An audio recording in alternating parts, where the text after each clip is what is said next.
Hola, buenas noches, buenas tardes todavía, ¿no? Gracia y paz a todos.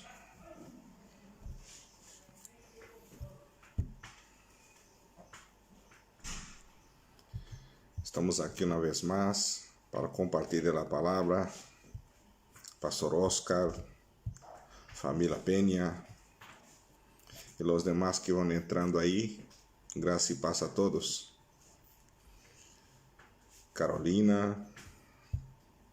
Amén. Gloria a Dios.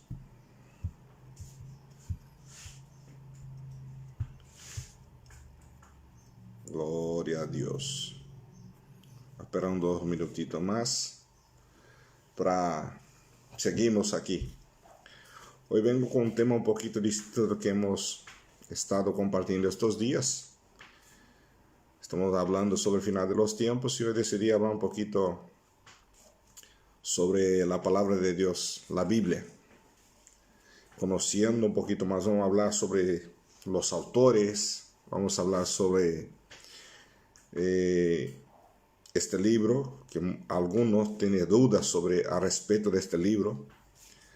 Y entonces, entre semana ahora vamos a estar hablando sobre la palabra de Dios, conociéndola, de Génesis, Apocalipsis, sus autores, a quién fue destinado los libros y todo eso. Vamos a hacer una oración. Yo veo que hay un grupo de personas ya que están conectados. Vamos a orar y a continuación vamos a estar hablando sobre el tema. Amén. Padre, queremos te dar gracias por una vez más estamos compartiendo de tu palabra en este momento, Señor. Que para visitar a mis hermanos en sus hogares en este momento, Señor. Y que a través de tu palabra pueda, Señor, hablar con nosotros y que seamos edificados una vez más. Te damos gracias porque hasta aquí nos ha ayudado el Señor. Que tu Espíritu, Señor, esté con cada uno en este momento, Señor, hablando al corazón de cada uno. Y que cada uno pueda escuchar la voz del Señor. En este momento, en el nombre de Jesús oramos. Amén. Pues entonces, amados hermanos, una vez más estamos aquí. Hoy he decidido hablar un poquito salir un poquito del tema que estamos hablando sobre el final de los tiempos. Y me gustaría introducir un poquito hablando sobre las escrituras, porque muchos creyentes tienen la Biblia en la mano, pero sabe poco a su respecto. Entonces yo quería compartir con vosotros, empezando en el libro, los primeros libros, la Biblia. La Biblia hay 66 libros. Hay muchos autores. Voy a estar hablando primeramente ahora del Pentateuco. Pentateuco viene de 5. Son los 5 primeros libros de la Biblia. Génesis, Éxodo,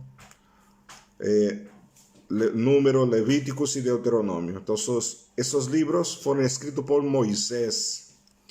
Vamos a hablar de cada libro un poquito. Vamos a introducir cada libro. Vamos a hablar, hacer un pequeño panorama para entender y saber cómo este libro llegó a nuestras manos. Entonces, la Biblia que tenemos no es la Biblia original.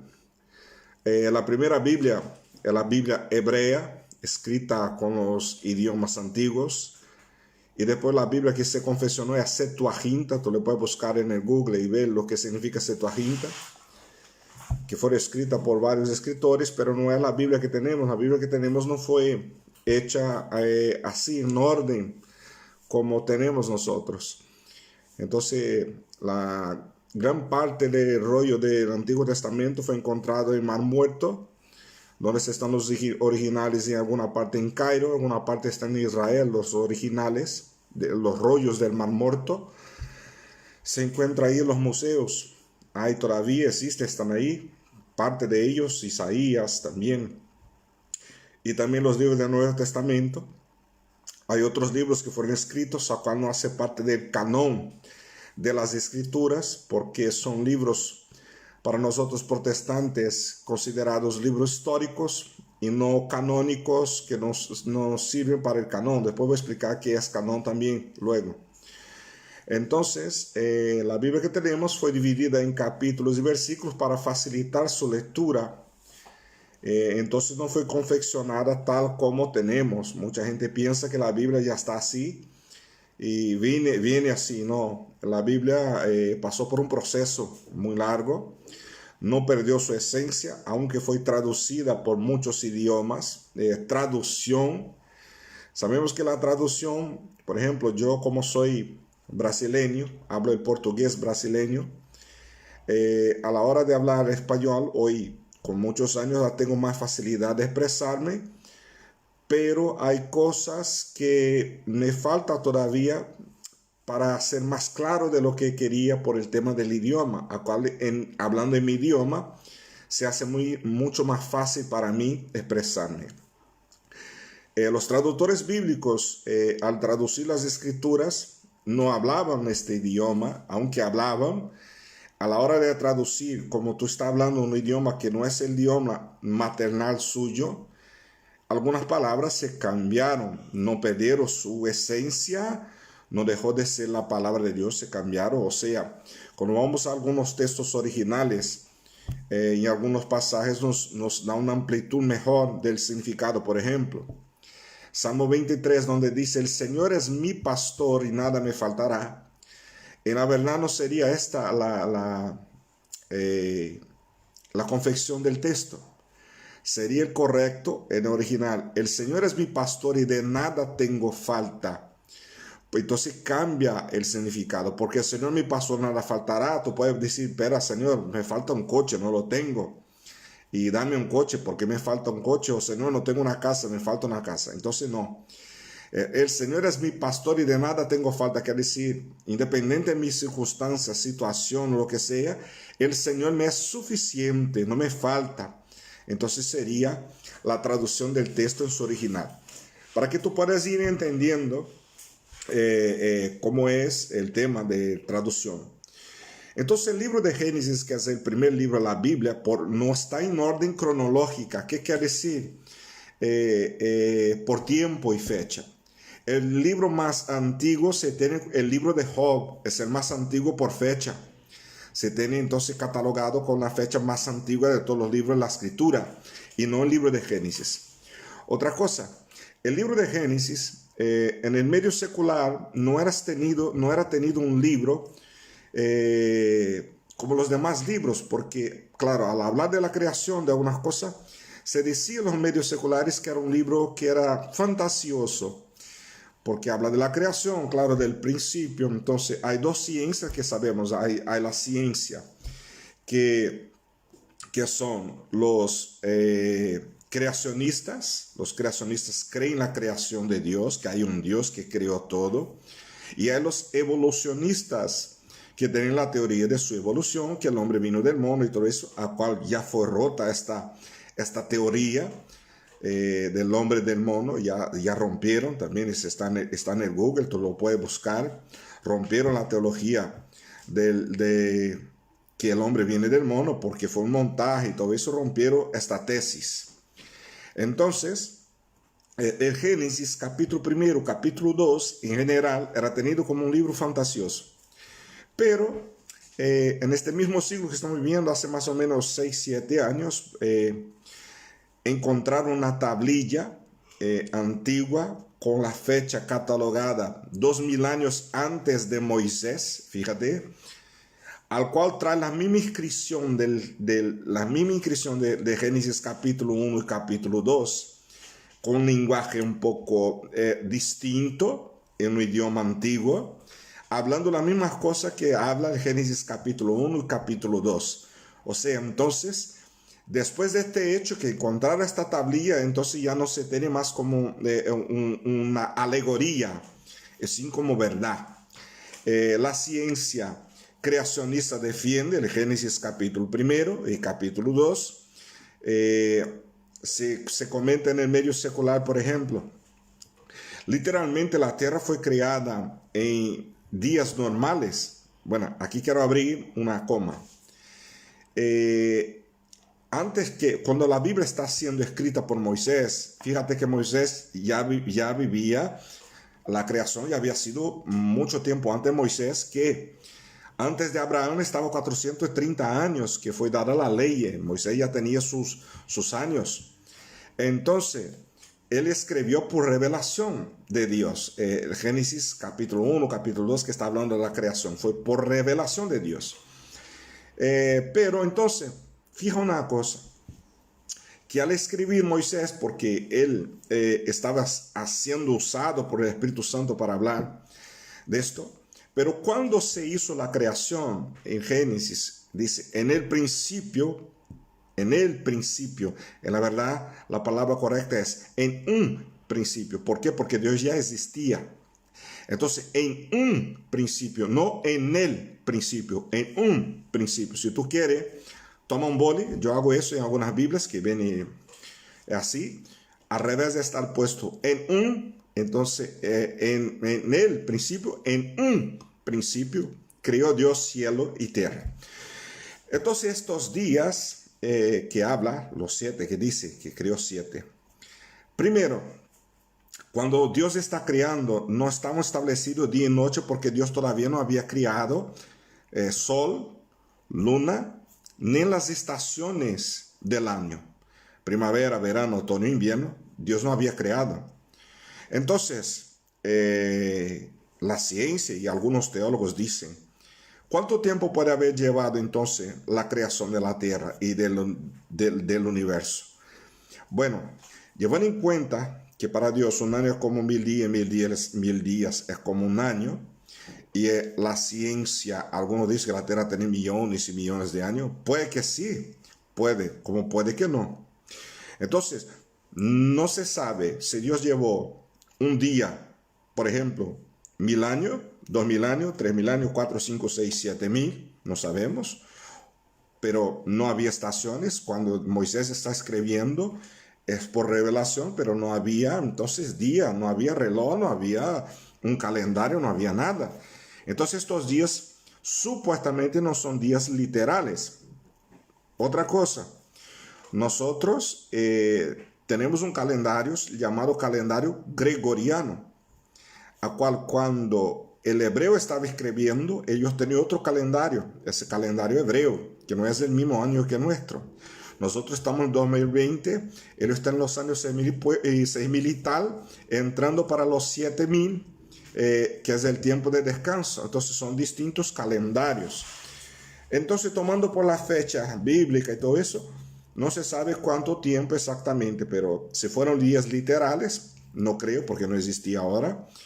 Y si fueron 1000 años, no puedo afirmar. Si fueron 2000 años, 3000 años, 10.000 años, 20.000 años, 6.000 años, no se puede decir.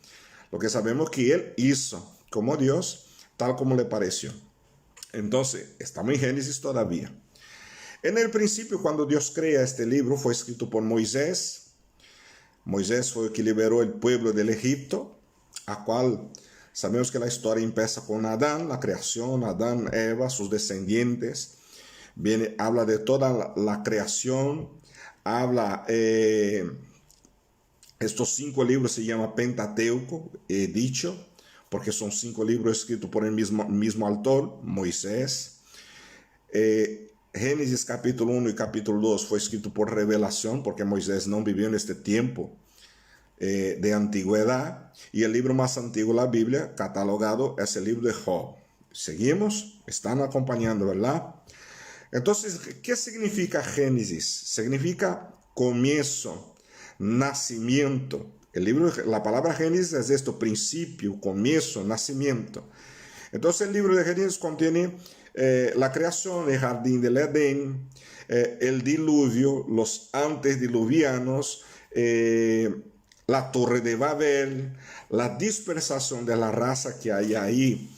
También hay la gente pregunta, ¿cómo cuando estaba Adán y Eva y está Caín y Caín se casa? ¿Cómo es eso?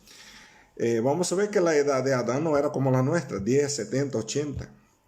Cuando Caín nace y se va, que está en el tiempo de Caín, haciendo la matemática, ya se había más de 11.000 personas por estas fechas, haciendo la matemática. Entonces Caín se casa con uno de sus parientes que hasta entonces era permitido, lejanos de tal, pero del mismo sangre, porque todos venimos de Adán y Eva. Abre otro paréntesis aquí. Hicieron un estudio hace más o menos 10 años ya, vamos para 10 años. Este estudio fue hecho en Estados Unidos, en una facultad muy famosa.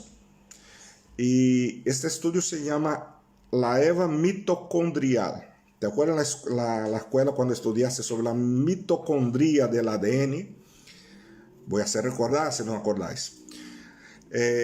Hablando del ADN, el ADN del padre aparece hasta la 13ª generación, me parece que de ahí cambia. Si estoy equivocado, me corrigís aquí. Pero de la madre no cambia, sigue.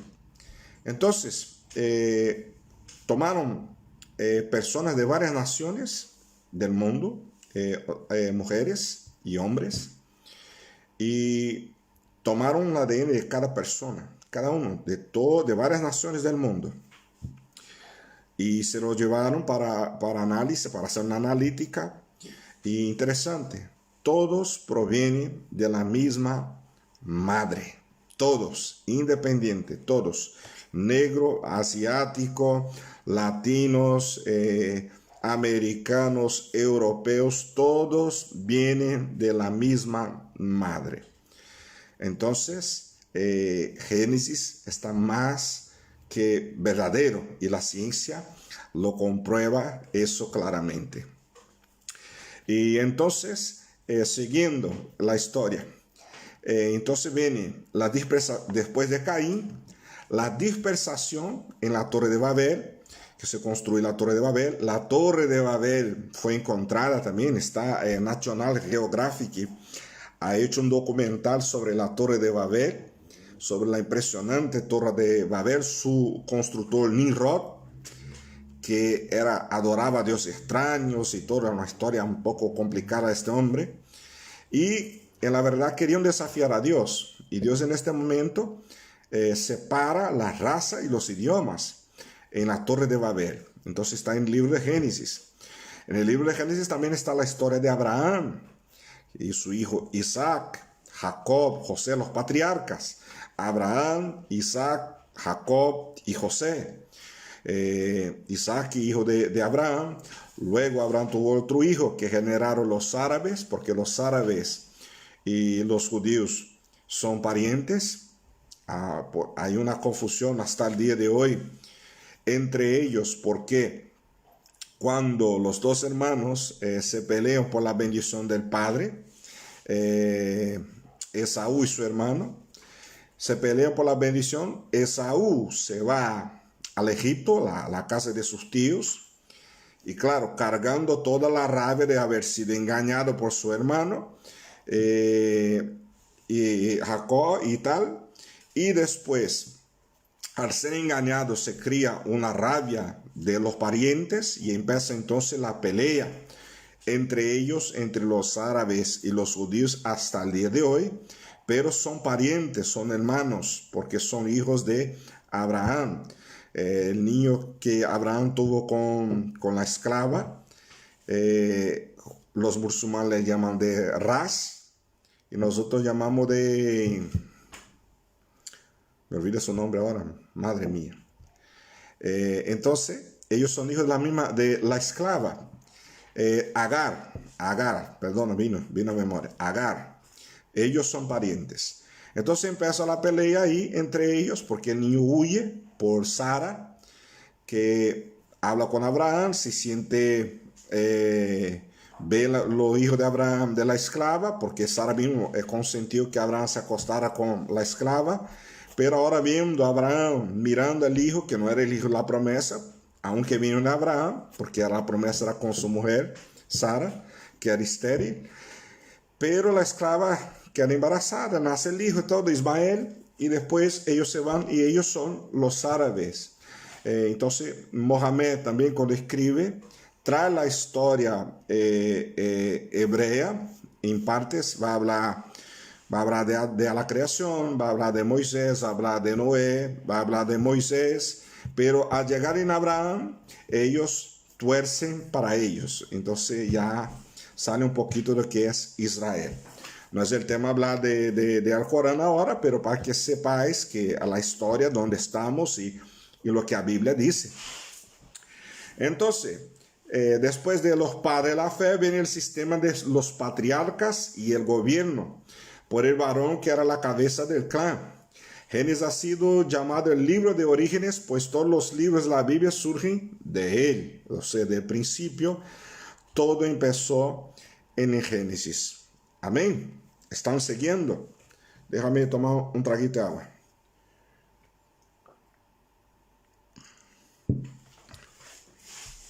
Entonces, la Biblia no es un libro espiritual, para que sepa que la Biblia también habla de la historia, está completamente ligado, atado a la historia. Vas a ver otros escritores que no eran cristianos, no querían saber de nada, pero escribieron al respecto de la Biblia, de su historia. Hablan la misma historia en tiempos distintos de escritores que no son bíblicos. El libro de Éxodo. El libro de Éxodo significa salida. Fue cuando el pueblo sale de la esclavitud del Egipto y se va a camino de la tierra prometida. Salen para caminar. Era un camino recorrido muy rápido que tardaron años y años para entrar en la tierra, debido a su rebeldía. La referencia es la salida de los hijos de Israel del Egipto. Sabemos que vino las plagas, Moisés levantado y llamado como líder del pueblo, aunque Moisés fue creado, ¿se acuerdan que Moisés fue echado al río? Le encontra la hija de Faraón, estaba en el palacio y Moisés fue creado para ser rey, Moisés fue creado para ser faraón. Entonces, cuando en el libro de Génesis Moisés pide a Aarón porque era duro de hablar, alguna gente dice que era tartamudo. No, señor, Moisés no era tartamudo, está hablando duro de hablar porque aprendió más el Egipto que el idioma de su pueblo. Entonces, su hermano fue criado con su madre y allí aprendió a hablar el idioma de la gente que hablaba, pero Moisés aprendió a hablar más el egipcio, do que el hebreo. Entonces, cuando él habla que él era duro de lengua, era por el tema del idioma, no era que tartamudo, no, señor, olvida eso, esa es tontería de gente que no sabe de nada. Era porque él hablaba mejor el egipcio que el hebreo. Entonces, cuando habla duro de lengua, era eso que está diciendo. Entonces, Moisés fue creado para ser rey. Moisés fue creado para sentarse en el trono y ser faraón. Y Dios le llama, ¿sabe? Él mata el egipcio, huye al desierto. En el desierto la zarza estaba ahí perdido, no fue de la noche al día, hubo un tiempo que pasó esto.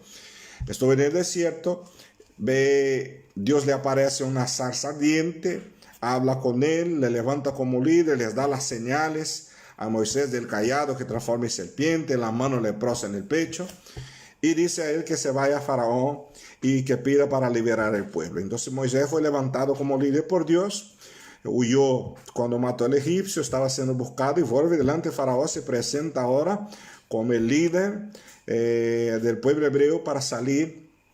La orden para ellos salir era para sacrificar a Dios, para hacer una ofrenda a Dios. Vienen las 10 plagas que sabemos porque Faraón endurece el corazón. Las 10 plagas eran para avergonzar a los dioses del Egipto y a Faraón, que Faraón era tenido como Dios. Tú puedes leer la historia habla. Faraón era tenido como Dios, entonces las 10 plagas eran para avergonzar los dioses del Egipto. El Nilo era un dios, Faraón era un dios, la rana y todo eso.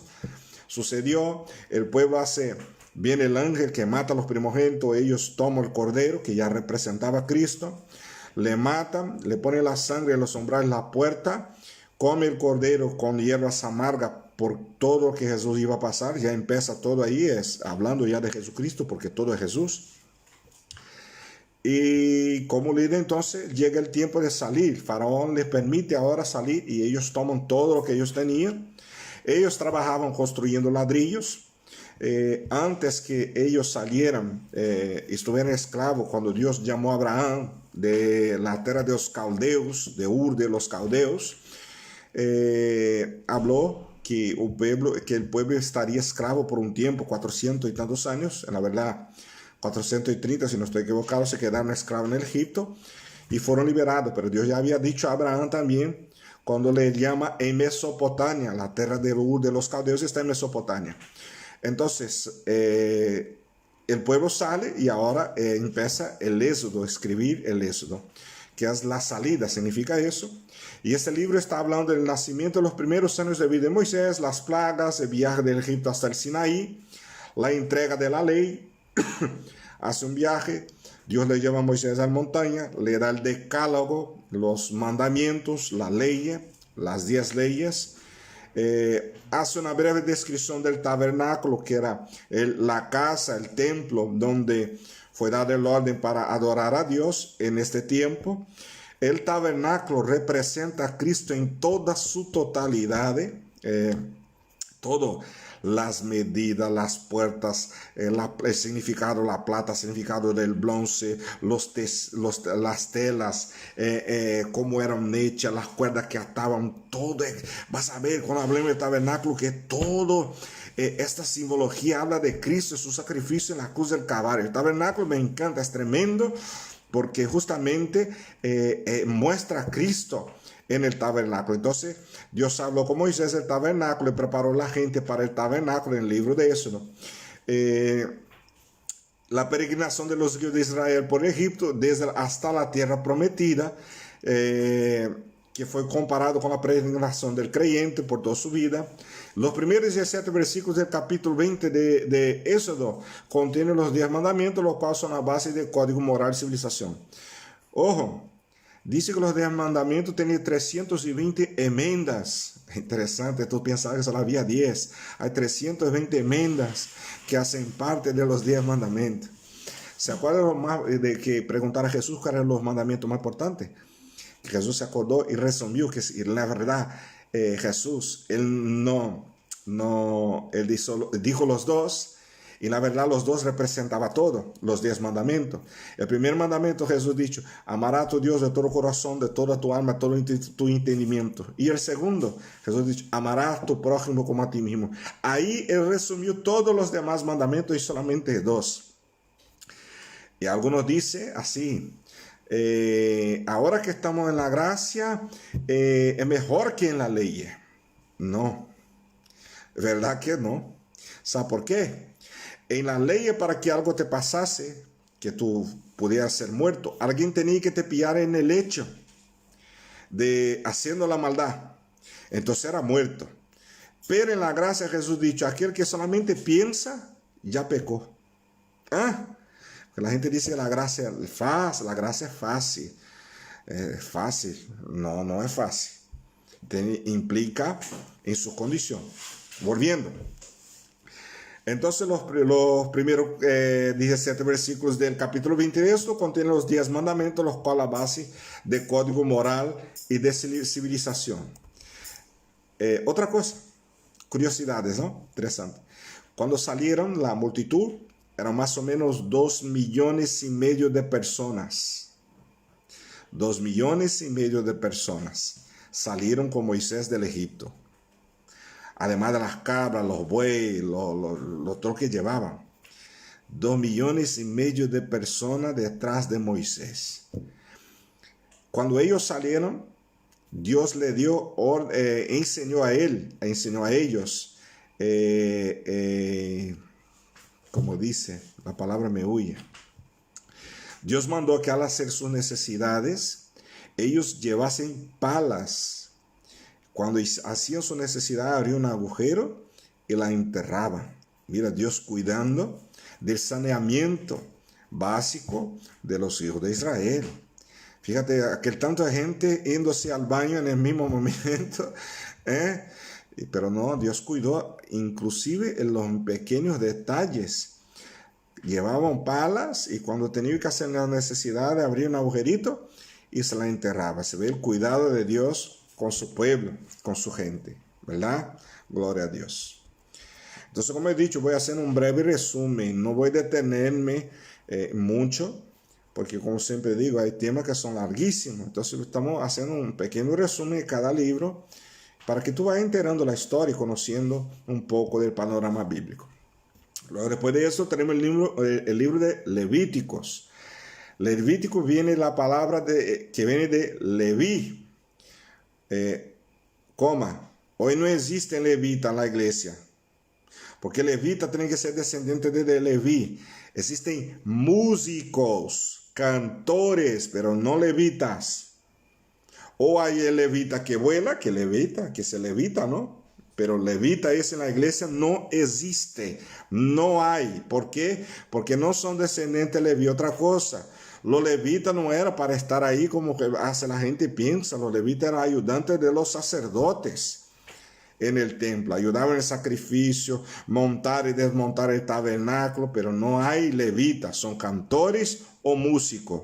Amén, aprenda eso, no va a decir el hermano que hay algunos que se nombran, yo soy levita fulano, es que levita, no sé dónde, pero aquí no hay levita.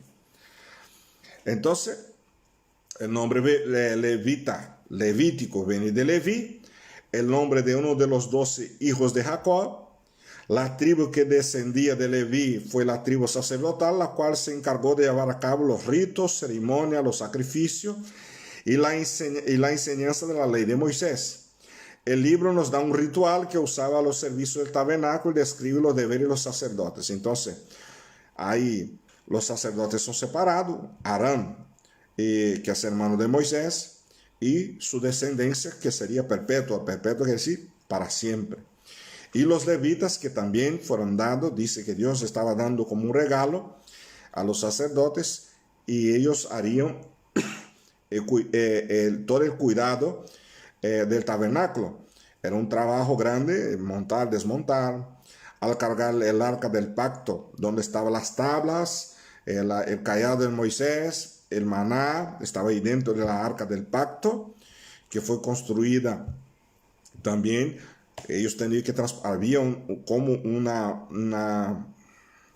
como dice, no era una ley, había una regla de cómo transportar los utensilios del templo, porque además de serem santos, representaban a Dios, a Cristo, su santidad y todo eso, y era encargo de ellos cuidar de estas cosas en el templo, la limpieza, el orden, el altar y todo eso que vamos a ver más adelante, que habla del tabernáculo y todo eso. Una hora voy a hablar exclusivamente del tabernáculo y explicar bien. Como he dicho, a mí me gusta mucho el tabernáculo. Se hace la ley dada ahí, los sacerdotes, los levitas, los rituales, las fiestas, fueron dados a ellos porque los judíos hasta hoy, la verdad ahora eran un hebreo, que judío viene descendiente de Judá. Entonces ellos tenían sus fiestas que tenían que conmemorar y tal como Dios le había ordenado que hiciera en el libro de Levítico. Luego está el libro de Números. El libro de Números viene la palabra deriva del hecho de que los hijos de Israel fueron contados 2 veces. El capítulo 10 es la continuación del relato de peregrinación de los israelitas desde el Egipto hasta Canaán, lo cual interrumpió en Éxodo 19. En Éxodo 19 se interrumpe y su peregrinación desde el monte Sinaí. Los israelitas habían planeado viajar hacia el norte y entrar en Canaán por los límites del sur, pero se asustaron por el informe de los espías que hablaron del gran tamaño de los habitantes que habían ahí, los gigantes. Entonces vas a ver que aparece Josué y Caleb, que entran, que ven, van a espiar la tierra, que trae de la tierra las uvas y los melocotones que grandes eran.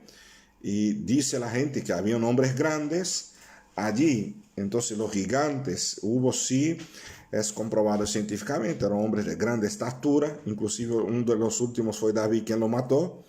Uno del bando de David mató a otro que tenía 6 dedos en la mano, 6 dedos en los pies. Había gigantes, sí, era una genética que fue cambiada. Inclusive hoy hay una enfermedad que se llama gigantismo en el mundo, que hay, a lo mismo que hay los enanos, que hay un problema en la medular, también hace los gigantes y los enanos. Pero había un pueblo ahí con esta alta estatura y les quedaron con miedo. Josué y Caleb de esta generación fueron los únicos que entraron. Después está el libro de Josué, que habla todo el trayecto de ellos. Pero Josué y Caleb se van, se esconden en la casa de Rahab, la prostituta, en los muros y todo, y habla todo eso. Entonces ellos vuelven. Cuando vuelven, relata el pueblo, pero el pueblo ha tenido miedo y no quisieron entrar y proseguir para entrar a la tierra prometida. Entonces, en el Éxodo 19, ellos paran la peregrinación. Como resultado de eso, anduvieron vagando en el desierto durante 40 años y finalmente entraron en Canaán por el este, cruzando el río Jordán, y las experiencias de estos años en que vagaron por el desierto están registradas en este libro. 40 años en el desierto. El trayecto era nada y tardaron 40 años. Es tremendo eso, ¿no? Por la desobediencia a Dios. Entonces, este es el libro de Números. Deuteronomio se representa segunda ley, que es la segunda entrega a la ley. Muchas de las personas que habían estado presentes cuando la ley fue dada en el Sinaí habían muerto para esta época en la historia de Israel, por lo cual fue necesario repetir la ley en beneficio de la nueva generación. Deuteronomio está escrito en forma de 8 discursos de Moisés y el capítulo final registra su muerte. Entonces sería repetición de la ley, la verdad, la repetición de la ley, porque mucha gente se había muerto y ahora tienen que hacer porque la nueva generación no conocía la ley ni la palabra ni nada de eso, porque fueron creciendo allí y se perdiendo. Entonces la ley fue repetida a ellos. Entonces Moisés muere, la gente está ahí llorando, está parada. Entonces donde empieza el libro de Josué, que ahora ya se llama libro histórico. Entonces estamos en el Pentateuco, los 5 libros de la Biblia. Ahora empezamos los libros históricos. Amén. Pentateuco, Moisés, y ahora vamos a los libros históricos. Josué, escritor Josué mismo. Y el libro, y algunas partes fueron dicho que no fue Josué, que fue uno que andaba con él, como un discípulo suyo, que escribió otras partes de este libro. El libro lleva su nombre en honor de uno de los espías que más tarde llegó a ser el sucesor de Moisés. Josué condujo a los israelitas en el cruce Jordán. Estaban llorando, Moisés se había muerto. ¿Qué hacemos? ¿Dónde vamos? Entonces Dios habla con Josué. En el capítulo 1, Dios habla con Josué y hace un montón de promesas. Y dice él, así como estuvo con Moisés, estaré contigo. Ahí está el famoso Josué capítulo 1, verso 9, que dice, medita en este libro de noche, ten cuidado de hacer todo lo que en él está escrito, entonces te irás bien y hará prosperar tu camino. Está la famosa palabra Josué. Y Dios habla con él, y fue donde empezó entonces se levanta Josué, y ellos empiezan a conquistar las ciudades. Entonces lo primero hecho que ocurre es el cruce de Jordán, que simbólicamente representa el bautismo. Cuando el pueblo sale del Egipto, pasan por el Mar Muerto. ¿Sí? Representa el bautismo. Y ahora Josué es lo mismo, porque aquella generación se había pasado, no conocía nada. Entonces la nueva generación ahora pasa por el Jordán. Entonces se da orden a los levitas, toma el arca, para en medio de Jordán, hace un altar con las piedras, y ahora se van a cruzar el río al otro lado. Y ahí entonces empieza, que dice que donde fue que el maná se acabó, porque hasta entonces dependían ellos de Dios, porque vino el maná les sustentó ellos en el desierto, que era el pan del cielo. Los codornices que vino, a mí los milagros más flipantes para mí no es el Mar Muerto, es los codornices, porque son aves que no tienen vuelo largo, vuela corto, y otra no vuela en bando. Interesante. Y de la noche al día aparecen un montón de codornices que se hartaron de comer por los cuantos días. Entonces ahí termina en el Deuteronomio, como hemos leído, la repetición, pero termina antes de Josué. Ahí cuando empieza su ministerio, por decir, se termina el maná. Ahora tenían ellos que tomar la espada y ahora ellos iban a empezar a conquistar. Hasta entonces dependieron de Dios, caminando todos estos años, ahora les tocaba luchar.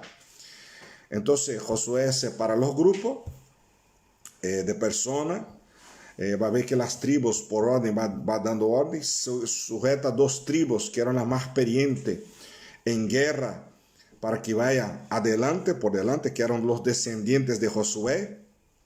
Al separar las tribus, los descendientes de José, no de Josué, perdón, de José del Egipto, los dos hijos, las dos tribus que vienen de José, fueron los que salieron primero para avanzar, porque eran entrenados en el combate, eran experientes, eran gente experiente en el combate, fueron los que fueron por delante a pelear. Sabemos que conquistó a Jericó, cae en Ai, la ciudad de Ai, que era como un huevo. Ahí en Jericó obedecen a Dios, están rodeando la ciudad, que es la que se más conoce del libro de Josué, este pasaje, la caída de Jericó. Están allí, obedecen a Dios, entran a la ciudad, conquistan la ciudad y se van para Ai, que era una ciudad chiquitita, pierden porque se quedaron confiados demasiado. Por ejemplo, como aquel creyente que deja de orar, que deja de buscar a Dios y tal, y se cree que no, cuidado, las cosas pequeñas se pueden hacer grandes, cuidado. Entonces, el creyente hay que estar atento en todo el tiempo, porque se puede vacilar en una tontería, y ahí perder bastante. Van a Ai, vuelven, pierden más de 3.600 hombres en batalla, vuelven avergonzados. Josué clama a Dios, que había en medio del pueblo, había un anátema, que era un anátema, pecado. Había una capa babilónica, algunos dan un significado a la capa babilónica que no tienen nada que ver, que son unas tonterías que hablan de por ahí. Pero había pecado. Josué ahora busca a Dios, Dios le habla: Josué, ¿qué me dice? ¿Qué me cuenta? Hay pecado en medio del pueblo. Entonces Josué va a buscar quién es, aparece ahí el dueño de la capa babilónica, se muere, la gente queda con temor y se van otra vez para empezar a conquistar. Josué, cuando llega a la tierra prometida, estaba con 80 y pico años. Sí, había gigantes todavía en la tierra. José y Caleb estaban vivos hasta ahí, que fueron los que entraron en la tierra prometida de la primera generación, que todos se han muerto, pero los dos se quedaron. Ellos van conquistando la tierra y entran, se van a la tierra prometida, a la cual Dios le había dicho, dado a Moisés. Y ahí se separaron las tribus una de la otra y tomaron su territorio. Termina el libro de Josué. Empieza el libro de Ruth. El libro de Ruth es una historia de amor que ocurrió durante el tiempo de los jueces. ¿Quiénes son los jueces? Los jueces se levantaron para juzgar el pueblo. Así como Moisés levantó, era líder del pueblo, ahora Dios levanta había los patriarcas, la ley, ahora los jueces, porque la gente sabía, cuando se separan las tribus, se queda dispersada, se queda la gente perdida, se queda la gente sin temor de Dios. Los jueces levantáronse después de Josué vienen los jueces, no Ruth viene después. Entonces, Jueces narra la historia de Israel desde la muerte de Josué hasta el tiempo de Samuel. Es Samuel, que el mismo profeta que habló de David. Este periodo durante el cual el pueblo desobedeció y se apartó de Dios repetidamente, lo cual se convirtió en uno de los tiempos más oscuros de la historia, cuando ellos se arrepintieron de sus pecados y se volvieron a Dios. Y él levantaba líderes llamados jueces, a quien los libraban de sus enemigos. Una de las más famosas conocida, Débora, que se levanta y lleva el pueblo a conquistar, porque el pueblo ya estaba esclavo, ya no quería saber más de Dios. Impresionante. Levantaba un juez, él hacía cosas, dentro de pocos días el pueblo otra vez se volvía atrás y perdía otra vez. Y la gente decía así, que dice: si yo estuviera en aquellos tiempos bíblicos, no haría igual, se desvía de Dios. La gente cristiana que está así, está con Dios hoy, ve las cosas, las maravillas, cuando mañana ya está desviado. Impresionante, ¿no? Pero es el hombre, es el pecado. Entonces los jueces van a hablar de mucho. Sansón fue uno de los jueces también. Importante saberlo, mucha gente no sabe. Sansón fue uno de los jueces de Israel. Débora, uno de los más famosos, Sansón y Débora. Hay otros que están por ahí, de los libros de jueces. No te voy a hablar todo porque quiero que tenga interés, que también vaya a leer y buscar con tus ojos y saber. No te voy a dar todo masticadito a tu boquita. No, Señor, es para que tú estudies. Luego de los jueces viene el libro de Ruth. El libro de Ruth es una historia de amor que ocurrió durante el tiempo de los jueces. Nos da un cuadro excelente de vida, los costumbres de esos días. La historia narrada de forma tan curiosa e interesante que uno parece ver a los personajes cuando aparecen en la escena. El pasaje 1:16-17 es uno de los más hermosos de toda la literatura. Ruth fue bisabuela de David, por lo tanto ella perteneció al linaje terrenal de Cristo. Vamos al versículo que te hablé. Vamos a Ruth 1:16-17.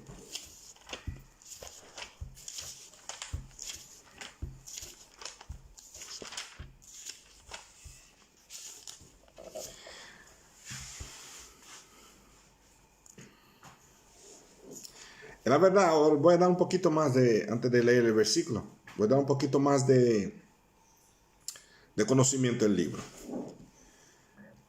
El libro representa y tipifica el amor redentor. El tema central del libro es el amor redentor. La Biblia dice que el autor de este libro, la tradición judía, se atribuye a Samuel, que está escrito en el Talmud babilónico.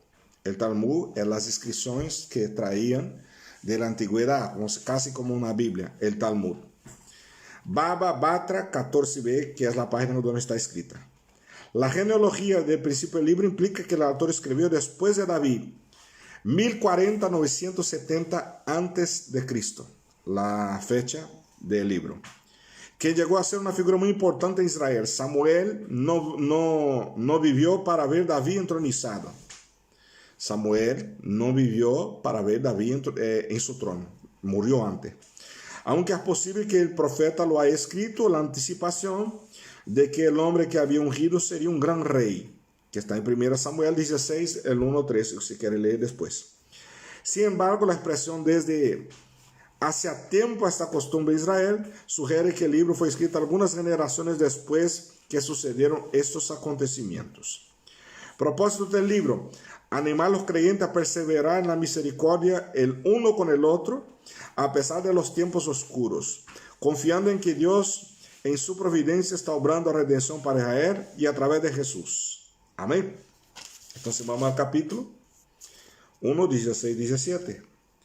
Respondió Ruth: no me ruegues que te deje y me aparte de ti, porque donde quiera que tú fueres, iré yo.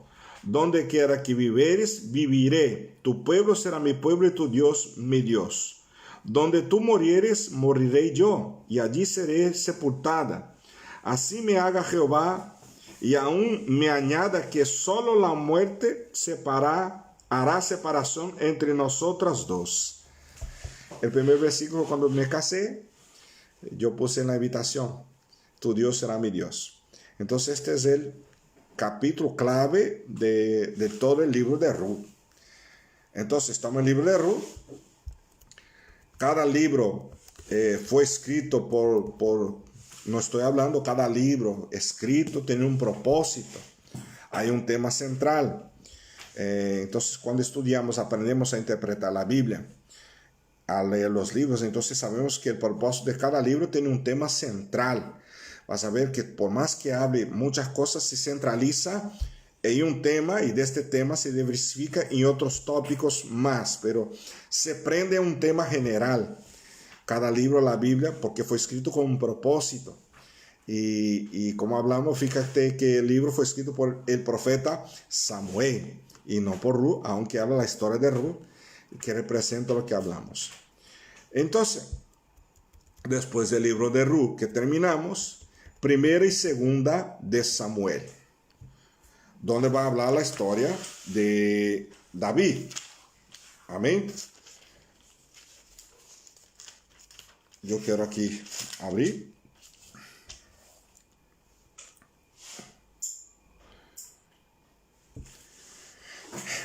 Primera y segunda de Samuel. Es solo un libro, Es un libro solo que fue dividido en primera y segunda por tiempos, etapas, pero todo se compone en un libro, no son dos. En realidad, el original se compone en un libro. Fue dividido en dos cuando se escribió la Septuaginta, que es la traducción griega del Antiguo Testamento. La Septuaginta es la traducción griega que hablé en el principio del Antiguo Testamento, por decir la primera Biblia después de la Torá, de la que tenía que va hasta el libro de Isaías. Los hebreos no tienen la Biblia como nosotros, ellos no tienen Nuevo Testamento porque ellos no creen que Jesús ha venido, con excepción de algún judío mesiánico. Entonces la Biblia de ellos va hasta el libro del profeta Isaías, que son los rollos antiguos del Mar Muerto encontrado allí, que tenemos los originales. Entonces, cuando se escribió la Septuaginta, se tradució al griego, que se separó entonces los libros en el siglo II antes de Cristo. La Septuaginta se refiere a los dos libros como un y dos reinos, y a lo que llamamos primera y segunda reyes. Amén. Como 3 y 4 reinos, aunque el libro de Samuel no identifica claramente su autor, las escrituras revelan que los profetas Samuel, Natán y Gad se encargaron de registrar los hechos de David. Entonces fue un libro dividido por otros escritores, no solamente uno, aunque compone a la totalidad de su libro. Se atribuye también una parte a Samuel.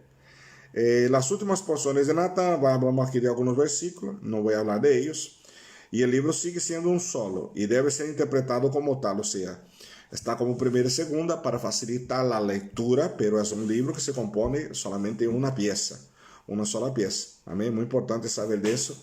Como estoy diciendo, voy a hablar de las escrituras y voy a explicar algunas cosas que son muy importantes tener en cuenta en estos libros.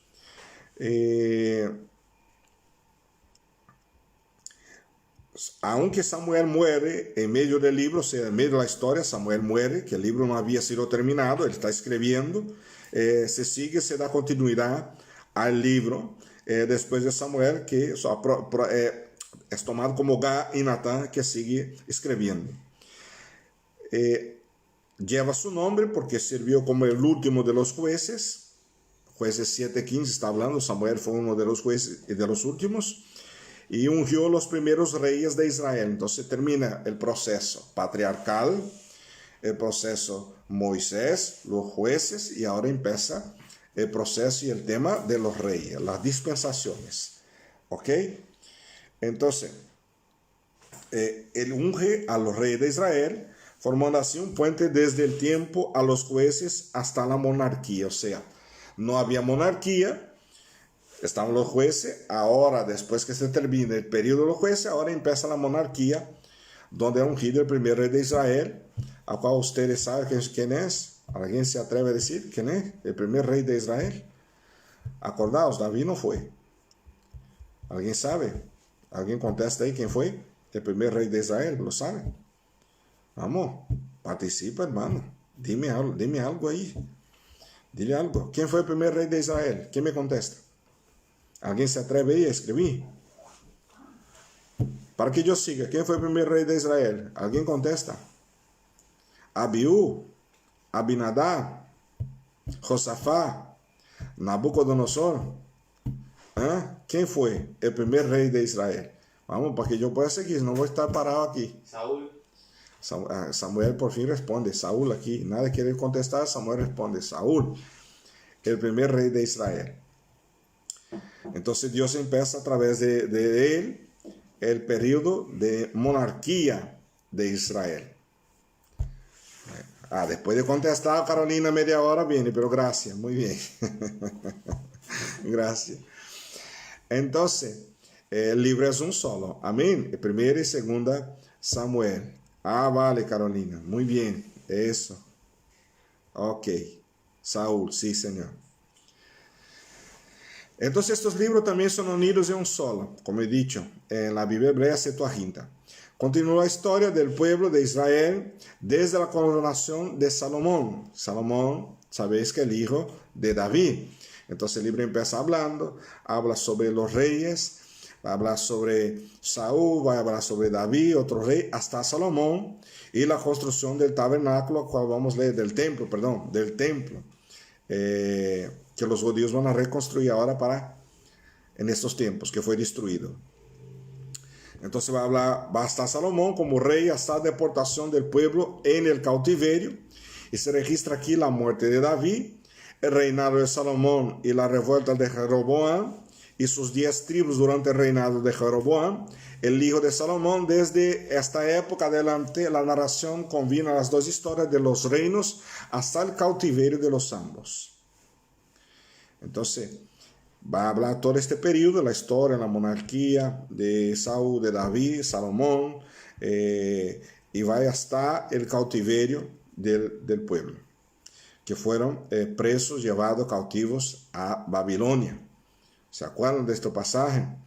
Que ellos estaban ahí, fueron llevados cautivos. Vamos a hablar después un poquito de eso, del cautiverio. Pues entonces, aquí nos paramos de momento. Paramos en 1 y 2 Samuel y vamos a 1 y 2 Crónicas a la próxima reunión. Entonces, la próxima seguimos con la continuidad, conociendo un poco más las Escrituras. Amén. Espero haber contribuido con vosotros. Espero que habéis aprendido, que cojáis, que toméis el gustito de a mí. Soy enamorado de las Escrituras y cuando estoy así, yo no veo la hora pasar. A mí me sale volando las horas porque amo hablar de las Escrituras, de recordar de eso, y soy enamorado de eso. Entonces yo he dicho que en una oportunidad, si hubiera seguido los estudios, quisiera ser un arqueólogo. No tuve la oportunidad, pero estamos aquí en la historia. Amo la historia, no solo la bíblica, me gusta mucho la historia. Por supuesto, la Biblia, la historia bíblica me sobresale sobre todas ellas. Entonces, espero haber contribuido, que podáis haber aprendido un poquito más de las Escrituras. Al terminar, vamos hasta Apocalipsis. Esta es la idea, y ya estaba el libro de Apocalipsis hablando un poquito de cada uno. He dicho, no voy a detenerme en todo, sino porque el panorama bíblico en seminario, hermano, tarda un año. Para que te tengas cuenta, un año en seminario de panorama bíblico, el panorama de la Biblia, que de Génesis hasta Apocalipsis. Yo he escrito la Biblia a la mano cuando estaba en seminario haciendo la materia de panorama de la Biblia. He escrito la Biblia a mano, resumiendo a mano, no en ordenador, a mano. Entonces es muy bueno porque vas a memorizando y vas aprendiendo. Entonces, mientras más lee, a mí me gusta leer y escribir. El ordenador no mucho, aunque por la practicidad el ordenador es bueno. Pero cuando tú lees y escribes con la mano, almacena mejor en la mente, te hace memorizar más rápido. Entonces, haciendo eso, memoricé versículos, una cantidad de versículos tremenda, leyendo y escribiendo la mano, resumiendo la Biblia, pero con una dificultad en orden cronológica, porque orden de fecha de los libros. Entonces tenemos que ir resumiendo, y hemos hecho un pergamino también de la Biblia. Amén. Amén, hermano Yolanda. Saludo igualmente. Que Dios me la bendiga. En nombre de Jesucristo. Entonces yo hice un pergamino también de Génesis Apocalipsis, hermano. Fíjate tú, que ya, de metro, de rollo, para trabajo de seminario. Entonces, ayuda mucho. Si tú quieres aprender la Biblia así y memorizarla, es interesante que vaya resumiendo. Tú vas leyendo y vas resumiendo. Cada día vas leyendo y resumiendo un poquito. Vas a ver que cuando tú termines de leer la Biblia entera y resumir, cómo te queda en la cabeza. Es tremendo. Y es bueno hacer eso. Además de ejercitar, te toma el gustito por eso y vas a ver qué bueno es hacer estas cosas. En casa también nos gusta jugar las preguntas bíblicas. Nos tomamos a veces Samuel, Aparecida y yo. Y vamos, hay retos, ¿no?, de preguntas bíblicas, y vamos jugando. Nos encanta jugar así porque vas aprendiendo. Y a veces nosotros que sabemos más de un año nos equivocamos en la contestación. Y Samuel a veces contesta, y claro, más joven, menos experiencia, menos lectura, pero a veces contesta y digo, es verdad, tiene razón. Entonces, muy bueno. A mí soy un amante de las Escrituras y te animo a hacerlo también.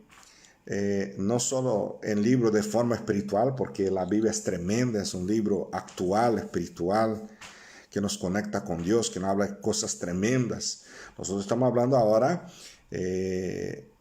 un relato prácticamente histórico, ¿no? Un saludo a todos los hermanos que están ahí en los grupos, que nos están viendo, en otros grupos que están allí. Un saludo a todos que nos están conectados en este momento. A hermana Gina también. Un saludo, hermanos, a todos ahí. Gina, su familia, Peter, su hermana. Todos que nos están conectados, viendo ahora que están los grupos, que no están aquí en mí, pero están los demás. Un saludo a todos. Creo que estaremos prontito, estaremos ya cultuando ahí juntos, ahí en el lugar físico, porque ahora estamos cultuando. Entonces yo te animo, hermanos míos, hermanas mías, jóvenes, un reto a leer la Biblia y escribirla. ¿Quién acepta el reto? ¿Tú aceptas el reto? Leer y escribir, resumiéndola a mano. ¿Acepta el reto? Carolina acepta el reto. ¿Hay alguien más que acepte el reto? Que toma. Leer. Tú vas a leer. ¿Cómo va a ser? Dentro de tu tiempo. No va a ser como loco. No. Estamos ya en los meses que estamos. Pero nos da tiempo todavía. Lea. Toma un caderno y va resumiendo. Tú con tu cabeza. Y escribiendo. Por ejemplo, el libro de Génesis. El libro de Génesis empieza con la creación del mundo, luego nos veremos la creación del mundo, Adán y Eva, la caída del hombre, cuando Caín mata a su hermano y huye tal, y José y tal, y va resumiendo. Acepta el reto. ¿Qué más acepta el reto ahí? ¿Hay alguien más que lo acepta? No es para mí, para ti mismo. Para ti mismo los animo a hacer eso. ¿Lo acepta el reto? Amén, gloria a Dios. Entonces es tremendo. Las escrituras son tremendas. Las escrituras no hablan solamente de ellas. Tenemos la veracidad de la Biblia. Hay otros libros. Ya estoy cerrando. 5 minutitos, ya termino y te dejo tranquilo.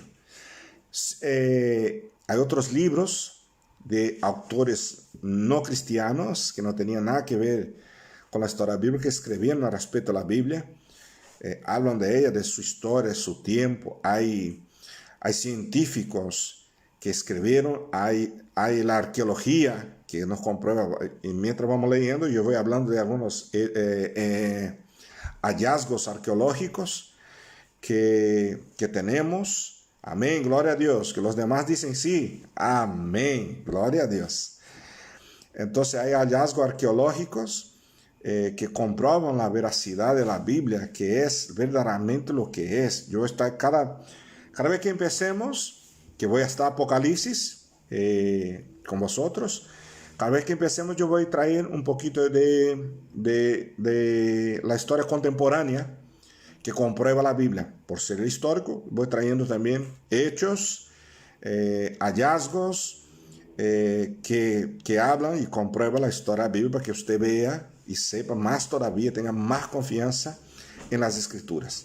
Amén, mis hermanos. Es un gusto estar con vosotros. He pasado un tiempo bendecido por Dios. He podido recordar de muchas cosas. Que tengáis ahí una continuidad. Bien, estaremos aquí otra vez con vosotros. Que Dios los bendiga. Que tengáis ahí unos días bendecidos. Domingo está el pastor Oscar con la familia Peña. Aquí trayendo un culto, una palabra de Dios poderosa. Carolina siempre estaba ahí no sé si, no he visto Carolina, no seguí tus videos, si tú estás sigue por la madrugada, no he visto yo, hace días que no veo estas cosas en el Facebook, que te he dedicado a otras cosas, no he visto. Pero la familia Peña estará domingo ahí trayendo una palabra de Dios, un culto en su hogar tremendo, en el nombre de Jesucristo, y que Dios los bendiga, que tengas una noche tranquila de descanso en el nombre de Jesucristo. Y viernes a las 21 horas estaremos aquí. Está Pastor Iván ahí con Jacqueline también, nos viendo, compartiendo con nosotros. Y viernes estaremos aquí otra vez. Amén. Un saludo a todos. Carolina está, a ver aquí. Lunes, martes, jueves y sábado. Carolina siempre entra por la madrugada, que comparte por el uso horario. A las 11. Por el tema del uso horario para captar los hermanos y amigos conocidos ahí de Latinoamérica, Ecuador, gente de otros países que están viendo también los mensajes, ¿verdad? Algunos hermanos de aquí también que están siguiendo. Gloria a Dios, amén. Todo para compartir y anunciar, llevar la palabra, ¿verdad? No es demasiado esfuerzo compartir la palabra con quien necesita. Que Dios los bendiga, que tengan una buena noche en el nombre de Jesús. Vamos a hacer una oración y terminamos este culto. Padre Santo, te damos las gracias, Padre, en el nombre de Jesús, que pueda visitar a cada los hermanos que están con nosotros conectados, sus hogares, sus familias, las otras naciones, Señor. Te alabamos porque estamos viendo, Señor, el cambio, Dios, en nuestros días. Estamos pudiendo salir a la calle, podemos ya ver a algunas personas, Señor, y las cosas se van tomando la normalidad. Te alabamos, te damos las gracias por tu cuidado. Padre Santo, en el nombre de Jesús, que consuele el corazón de aquellos que perdieron sus entes queridos, aquellos que todavía están en los hospitales, Señor, y que el Señor siga trabajando en la vida de estos, Padre, en el nombre de Jesucristo, que pueda ser encontrada una vacuna, Señor, efectiva contra el virus, y que podamos ver, Señor, las cosas volver a su sitio, no con normalidad, porque quiero que en nombre de Jesucristo se pueda ver conversiones, que las personas puedan cambiar, y verdaderamente podemos comprobar estos cambios después que esta situación pase, Señor. Bendice mis hermanos de una noche tranquila y descansa cada uno de ellos en el nombre de Jesús. Amén. Dios me los bendiga. Un gran abrazo mío y del Espíritu Santo a todos vosotros en el nombre de Jesús. Amén. Buenas noches.